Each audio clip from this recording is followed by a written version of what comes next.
A lot of people, when I told them that, oh, I'm moving to Canada because I want a better life and I want this and I want that, they said, why would I leave Jamaica? Why would I leave my good job? Blah, blah, blah, blah, blah.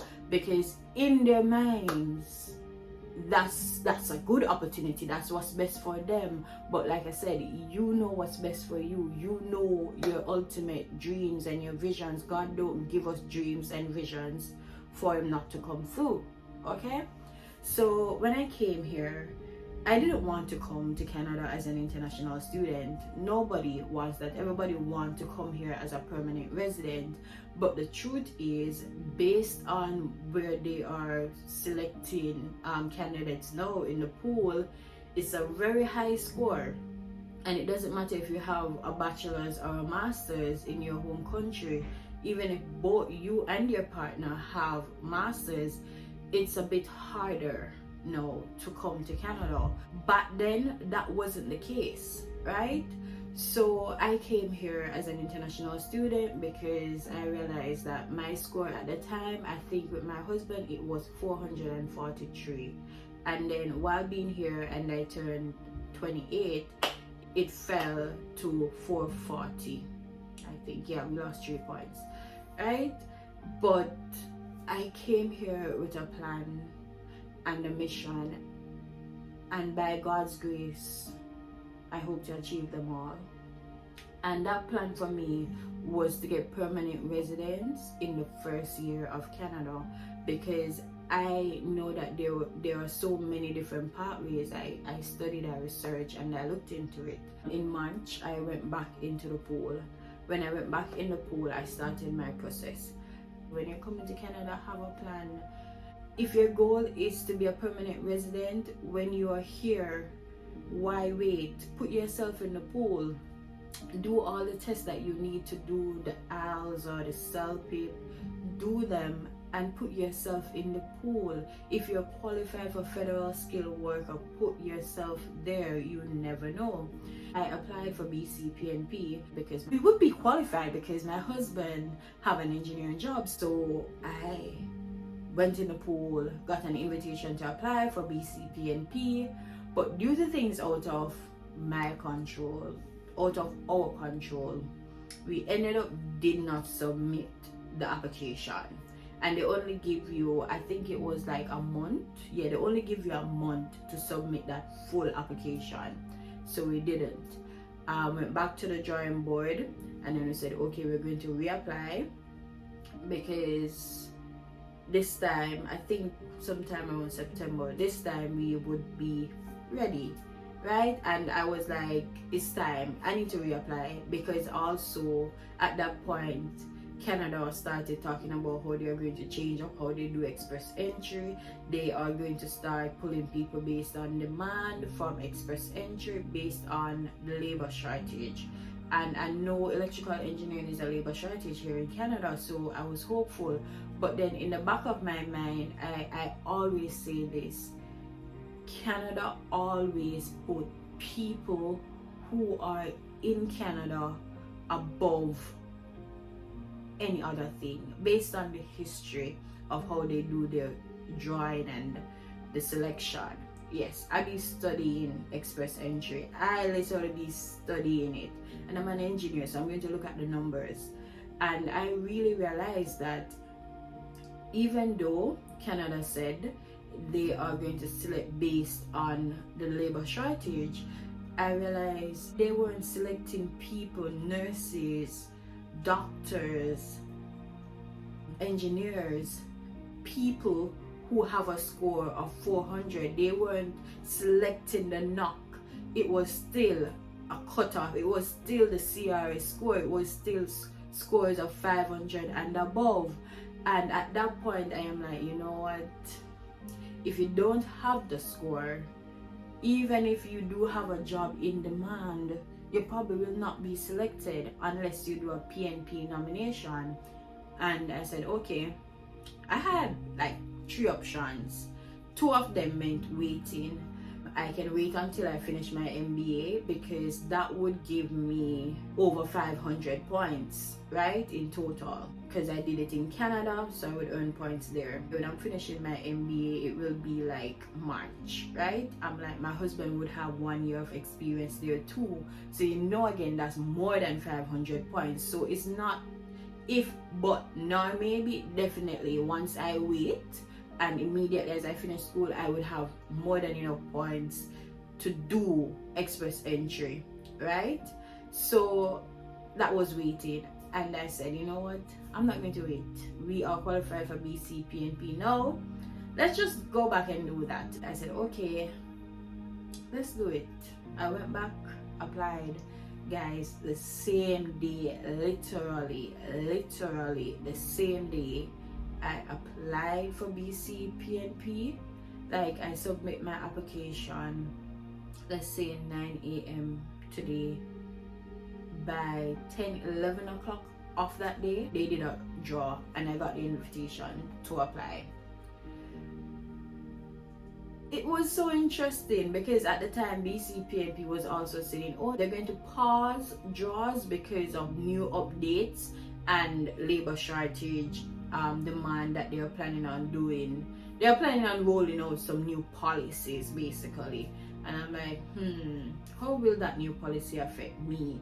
Not sure, but I was like, you know what, I fully qualify here with this policy now. Maybe yes, I'll still be qualified with the new policy. Let's just apply. We applied, got through, put all my documents together. I was collecting from the first time in March when we didn't submit the application. I was already collecting all the other documents that were needed. So did that, did police record in Canada. Yeah, I did that, submitted, and after submitting it a week later, we were approved for BC PNP.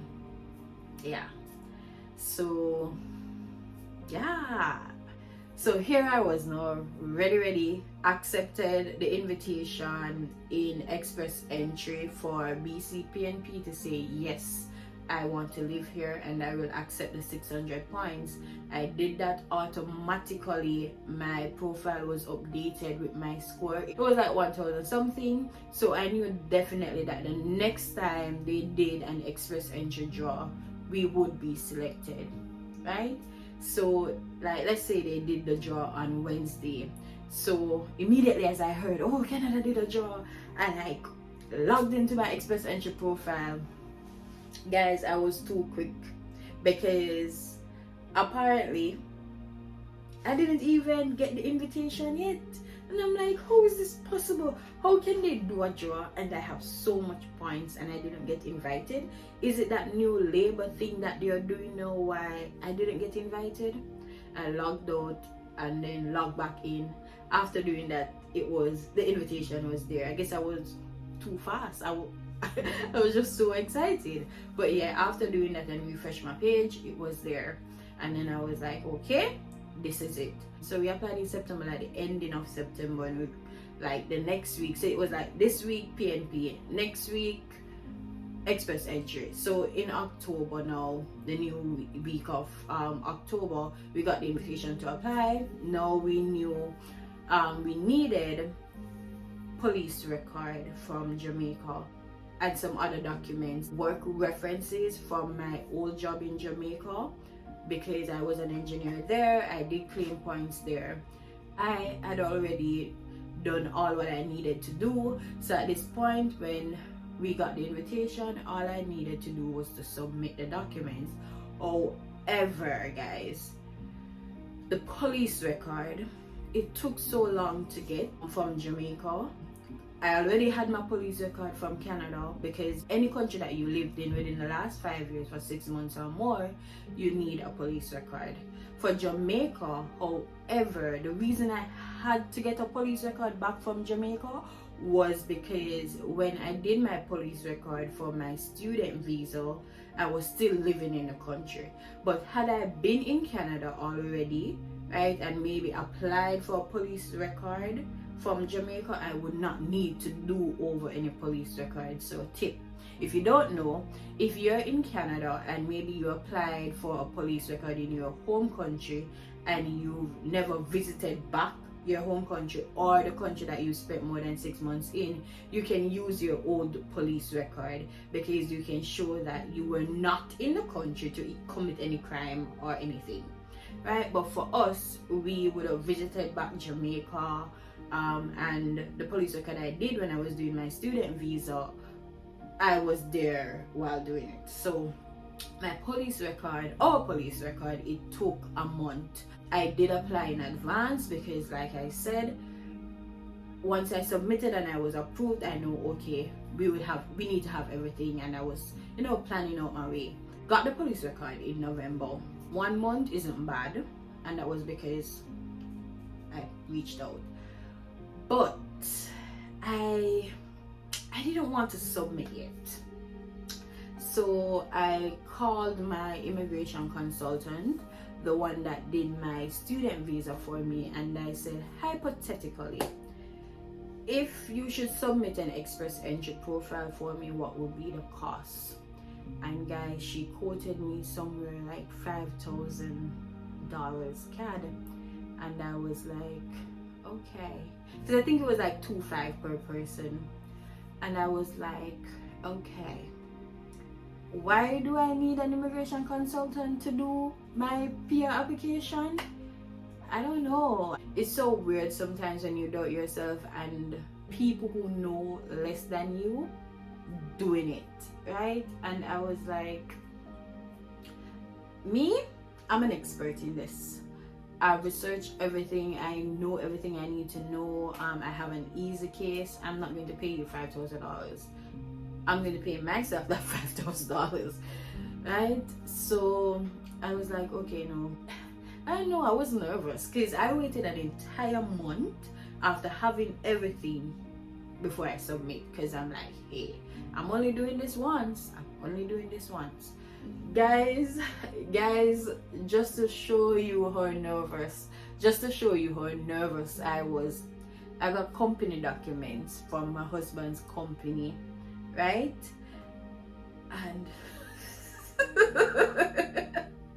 guys, I literally went to the city of Vancouver, because if you don't know, you can find out information on any business at different offices, government offices in your province. I went and I paid my money to get information on the company, just to ensure that they match, they coordinate, they, just to cross my T's, dot my I's. It's nerves, and I just want to ensure that I'm doing the right thing and everything is correct, because at the end of the day, if something should happen and I go to a lawyer, I have to say, hey, I validated this, I did this based on this, right? Facts. So I took the month, crossing T's, dotting I's, and then we submitted December 19th.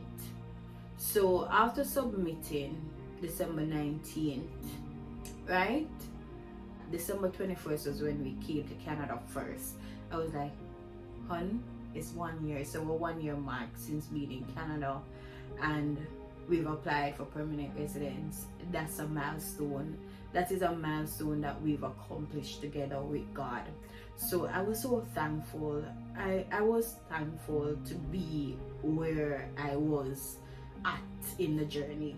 Fast forward to February, a month and 2 weeks after thereabout, something like that, to February. I think it was February 2nd. We got our email, our golden email, to say, congratulations, you've been approved for permanent residence. I was so paranoid, because even between December to February, I was like, oh my God, we submitted our permanent residence application and we didn't even put in a letter of explanation. Like, of all the other things I was checking, I never even write to say, this is why I want to stay here permanently. they had a section for additional information. I didn't even put in a letter of explanation to say, okay, we want to stay here permanently because. But I was like, you know what, that's out of my control. We already submitted, right? We've submitted. I also had to do a medical. If you don't know, we had to do medicals too. After we got the email, I was so paranoid because I thought that being a permanent resident, when you get that approval, you would have gotten it inside the IRCC's portal.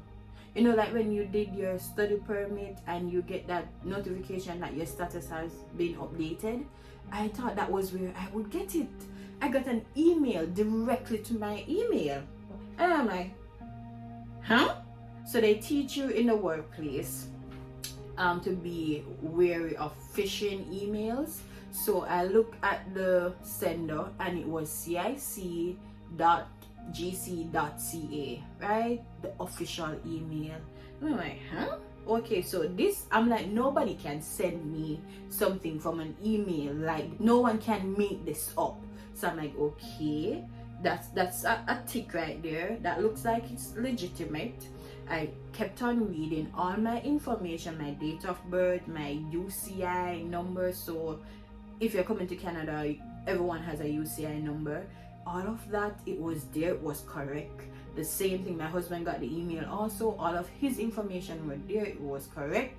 And they were saying, congratulations, you've been approved for permanent residence of Canada. We've created, they were saying they're going to create a portal, a PR portal for us to get our PR cards. And we just need to reply to this email with information like when we first arrived in Canada, to confirm when we first arrived in Canada and the last time we entered and exited Canada, and some other little details. And I'm like, I ain't sending my information to no one and I'm not sure, even though it was replying back to that CIC email. And I was like, I'm like, you know what, when in doubt, call the source. So I took up my phone and I called the IRCC. When I called them, you know, you have to have an application number. Gave them application number, and then they said, yes, we sent you some information, now you need to reply with the information we requested from you. I'm like, okay, thank you. I was just confirming. So that's how paranoid I was, because here I am, God gave me this vision, scared out of my mind, picked up myself, left my good job at Company A back in Jamaica that was good, left it, come into this big first world country, you know, I'm gonna do this, I'm gonna be this, and you know, and here I was, God giving me all that he gave me the vision to say, I'm going to let you do this, I'm going to do this, I'm going to use you, right? And here I was in the midst of it, not like, I still, like God is saying, Kayon, I take you here, I'm not gonna leave you, like, just trust me, just keep trusting me. Here I was getting my miracles, getting my breakthroughs, and I still just couldn't reach out and grab it. I still was just there like paranoid. First thing first, when I got through, at first we jumped together for joy and we were so happy, but then I still paranoid. I made the calls and I was still there. Like within a week or two, we were fully confirmed. After doing that back and forth, they created the portal for us. We did some things, we update some stuff, they, you know, then the official IRCC portal updated. They sent us messages there to say application approved, final decision made, case closed. It happened so fast, within like a week to 2 weeks. I'm a permanent resident of Canada. I still haven't, it's not that I haven't accepted it. I am, my status have changed, it's updated. But while I accept this and I'm thankful and I take some time to process it, I just wanted to come on here share my testimony, because it's a testimony for me, and to inspire and motivate someone again, to tell you that your dreams are valid. Do not give up dreaming. I know it looks scary. I know it looks like, why am I doing this? Why should I do this? Why should I take on this? Your dreams are valid. They are valid. And God is not going to take you to it and leave you. Okay? Can I say I'm an international student in Canada still? I don't know. Because I still haven't gotten used to I'm a permanent resident of Canada. So I wish you guys all the best. And you know, over here, and I put it up big on the wall, hustle, grind, execute. Your dreams, your goals, your visions, they only come to you when you work. So work for it. Whatever happened during your journey, maybe you got a denial first, keep going. I know you're afraid. I know fear can cripple us, because here I was in the moment, like, and I was crippled. I still, but I eventually woke up and went for it. And I want to tell you guys, thank you. Thank you for holding me accountable to the mission that I set out to accomplish, to inspire others, because my life is a living testimony. Thank you for rocking with me. Thank you for supporting my channel. And of course, your girl is going to give you all the details that you need. So all the best. Just a thing to note, share this video. Share this video. Yes, you've been watching me for some time and you haven't been sharing my video. Don't be well, maybe you don't want your boss to know, but share the video, support my channel, share the video, hit that like button. All the best to you on your journey in life. Bye.